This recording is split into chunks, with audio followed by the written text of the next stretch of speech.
Okay, so good morning, all of you.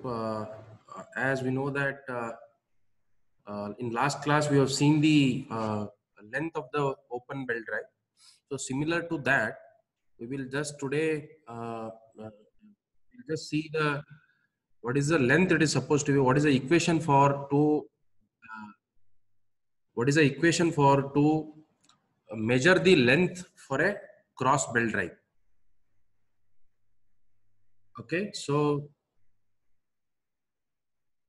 Okay, so in open belt drive, we found the equation that is pi into R1 plus R2 plus 2C plus R1 minus R2 whole square. Sorry, R1 minus R2 square divided by C. This is the equation we have found yesterday. So we'll just find out what would be the equation for finding the length for a cross belt drive. So now I have taken this illustration. Hope you can be able to see it in the screen. So this is the equation I have taken, and we also know that we have discussed that the in the cross belt drive normally what happens, both the pulleys, that is driver and driven, which is going to be rotate in opposite direction. So, and also generally if you look at the length of the belt which is required for cross belt will be more, because uh, uh, the since the belt in general, by seeing the figure itself, we can say that the length of the belt which is required will be more in cross belt drive. And at the same time we also discuss the advantages, disadvantages with all that. Let us not discuss here again. So we'll straight away we'll go for the deriving the equation for cross belt drive. So what I have done, I have taken a cross belt drive which both the pulley and the uh, both the pulleys, that is driver and driven, which is going to be rotate in opposite direction. So I have taken the arc, that is a contact of the belt in both the pulleys, that I have considered. It is not going to be completely, it is in contact. Some portions of the pulleys, it is going to be come into contact with belt at given time. At given time, it is, please you remember. So in one of the pulley that I have considered as EG, which is going to be in contact, as you can see here in the left side of the pulley, that E and G, which is going to be in contact. So it is more than a half, more than a half. That is, if you divide the vertical axis with this circle, that is a pulley, that is, it is more than a half, it is going to be come into contact. That I have mentioned as EG. And also the horizontal axis, that is center, I have considered as J and K. And here in the smaller pulley, that is in the right side, which is going to be in contact with FH. It is more than a half, more than a half. So here what I will be doing is, as what we have done yesterday, only for half of the uh, only the upper portion we will be doing it, we will be measuring. If you multiply by 2, then because it is a mirror image of the half, right? So if you measure it either one side of the thing from the axis, that is, let us assume that I'll be doing it for only for the top portion, or any one side of it. You cannot say half, because it is a cross belt. But what I will just do is only for half portion I will do it. So rest, if you multiply by 2, you will going to get it, because since it's a mirror image of the other side. So for that, what I will just what I have taken, the from center to center of the pulley, I have considered as C, that is the length of the belt, that is from center to center. And the radius of the belt for the larger pulley I have taken as R1, and the radius of the smaller pulley I have taken as R2, that is a radius for the smaller pulley. And C being the distance between the center of the both the pulleys, that is O1 and O2. O1 I have taken an origin or center for larger pulley, and O2 I have taken it as a radius, that is a center or origin for the smaller pulley. So total length, which is going to be considered as L, I have taken. So here, so what I will just do is now, I will derive a total length. So total length, what I will just do is, once again, friends. So total length, if you look at the figure, total length would be only half portion I have told. Half portion I will take. What I'll just do is arc JE in the left pulley, then EF, that is the EF. This is the E, this is E, and this is F. So here arc, so this portion arc JE and EF and FK. So this portion I will take and I will multiply by 2. Then you will going to get the total length for a belt drive. That is for cross belt drive, right, friends? So here I have written an equation. The total. So what I will do, the total first. Let me just go through the equation. That is the total length I have taken as equation number 1. I'm very sorry that this is supposed to be 2 multiplied by 2. There is a error in the equation. So it is supposed to be 2 into arc JE plus EF plus arc FK. If you find out single element, single value for arc JE, EF and arc FK, if you find out the equation and if you just add them, you will going to get the total length.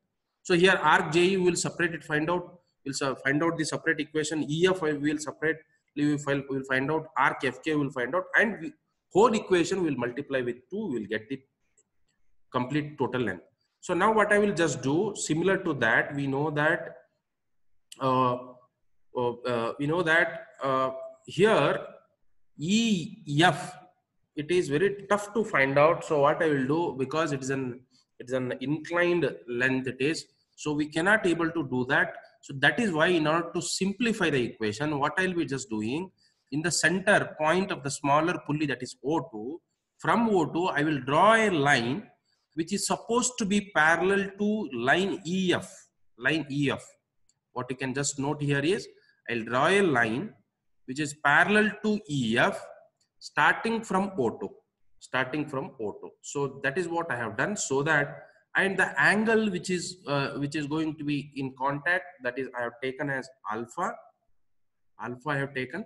So now if you look at, if you just find out, so that is what I have done. O2M I have drawn, that is from through O2, right?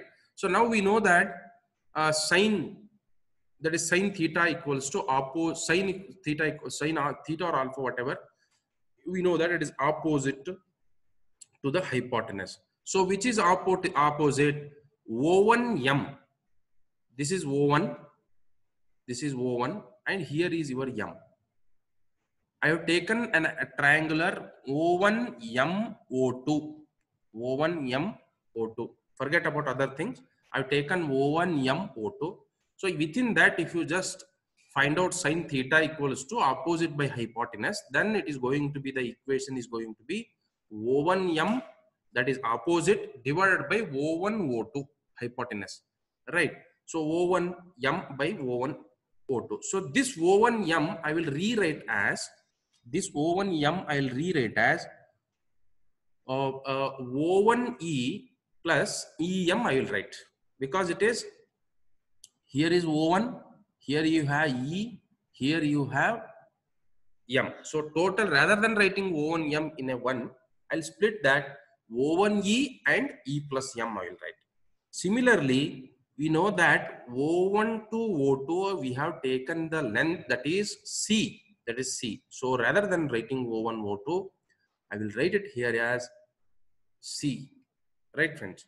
So rather than O1M, I'll write it as, I'll split O1E plus EM divided by O1 O2. This O1 O2 I can write it as C, and we know that O1E and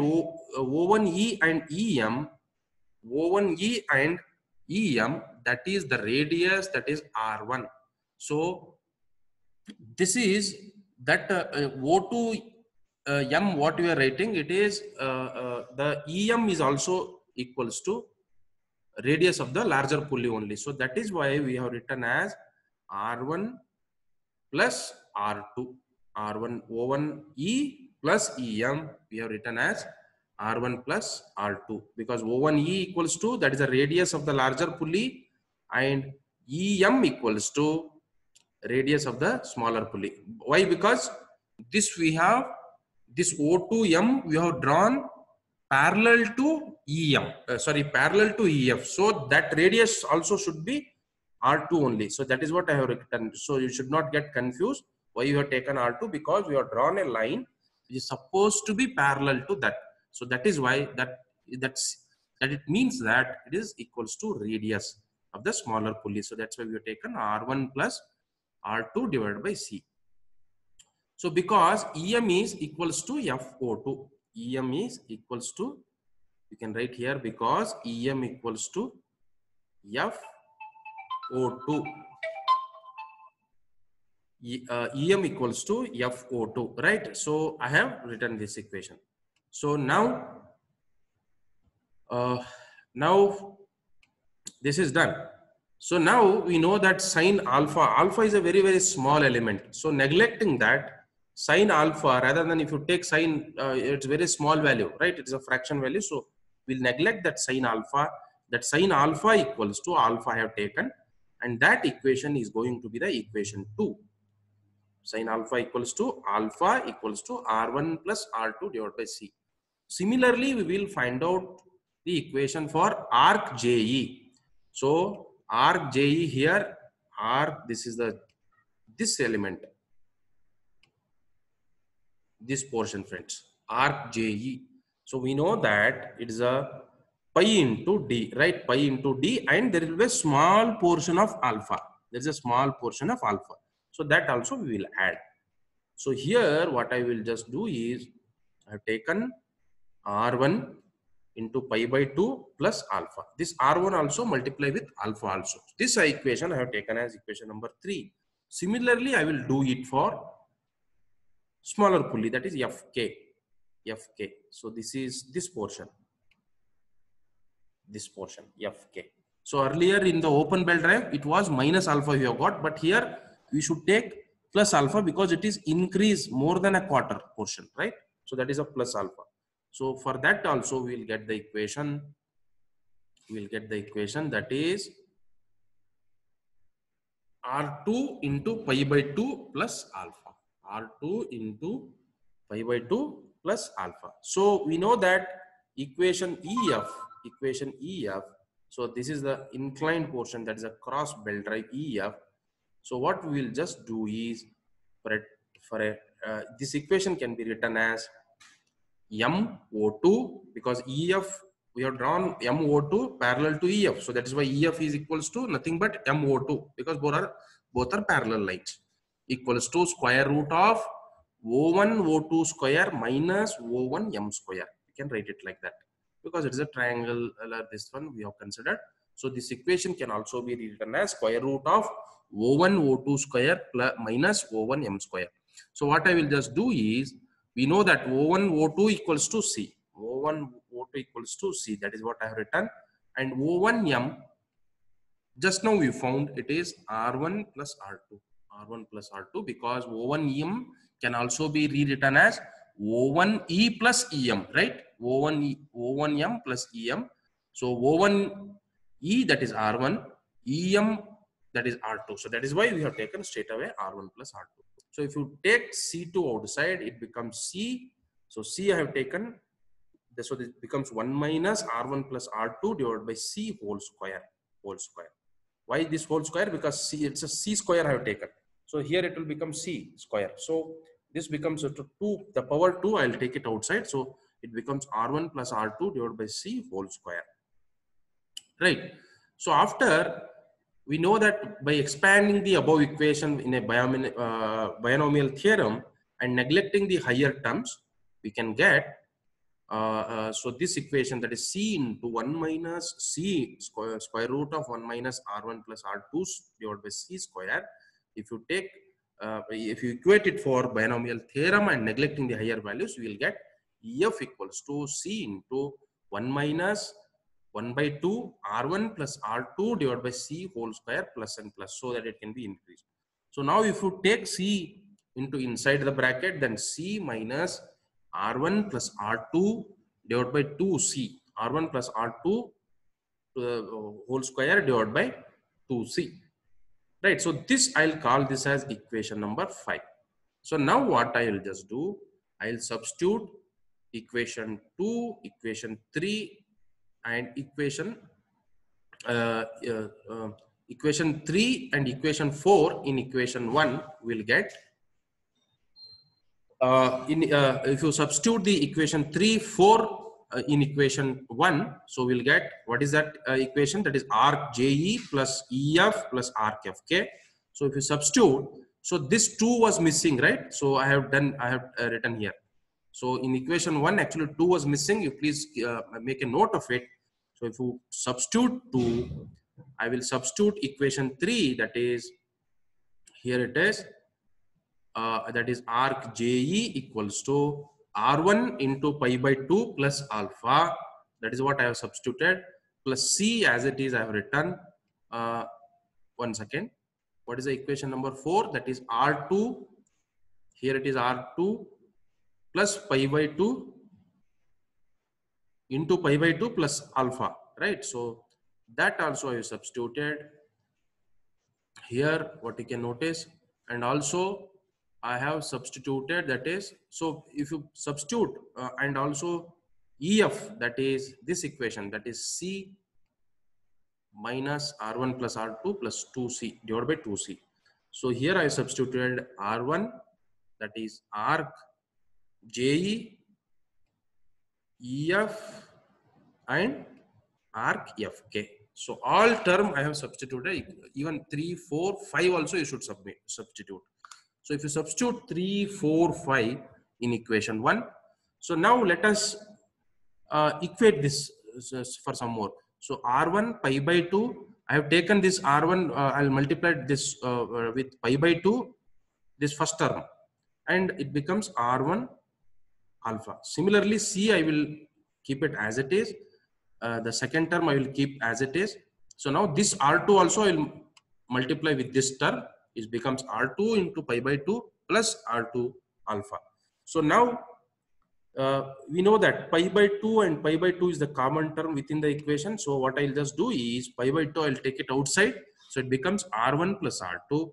And this also we have a R1 alpha, R2 alpha, right? So alpha is a common term. I'll take alpha is outside. This becomes alpha into R1 plus R2. So this C I will keep as it is.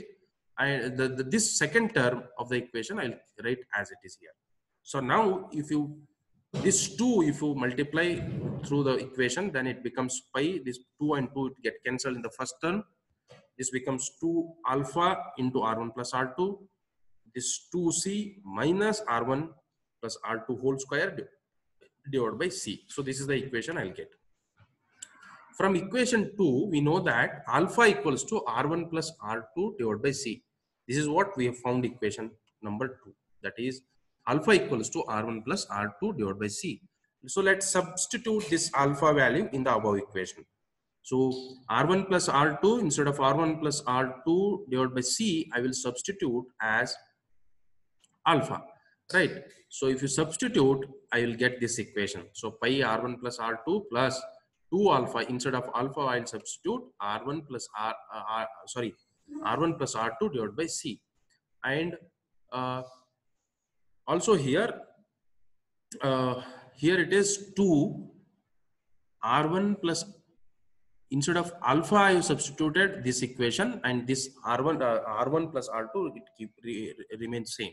So the third term, that is R1 plus R2 divided by C square, I'll write as it is. So if you equate once again, so it becomes pi R1 plus R2 as it is, I'll write. So 2 R1 plus R2, here R1 plus R2 is 2 times it is. So I'll multiply that. If you multiply, it becomes R1 plus R2 whole square divided by C plus 2C minus R1 plus R2 whole square divided by C. So now what you can find in this equation, there are 2 terms. One is R1 plus R2 whole square divided by C. Here 2 alpha, so 2 in bracket R1 plus R2 whole square divided by C. So if you subtract one from the other, so it becomes only, it is left with only 1.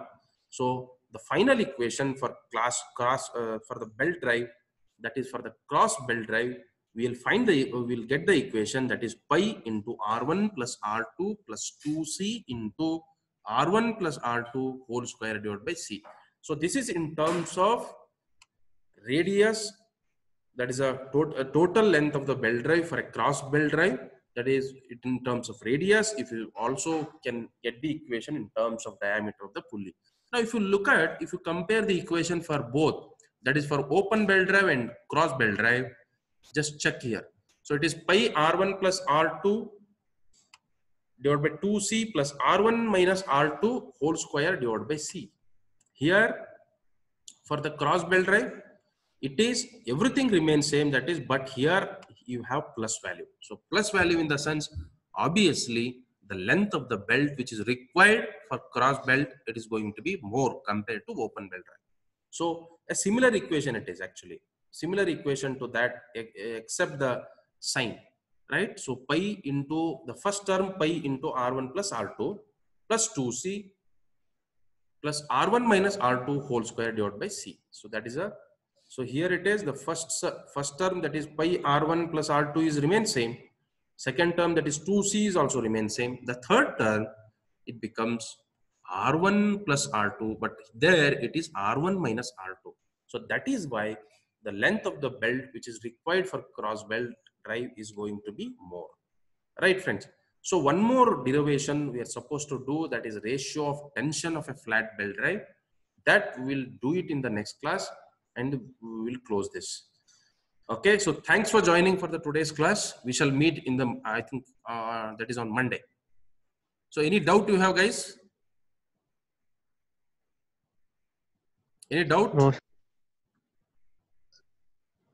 Any doubt you have, guys? No, sir. Okay. Thank you for joining the class. We shall meet in the next class and we'll further. Thank you, sir. Thank you, sir. Thank you, sir.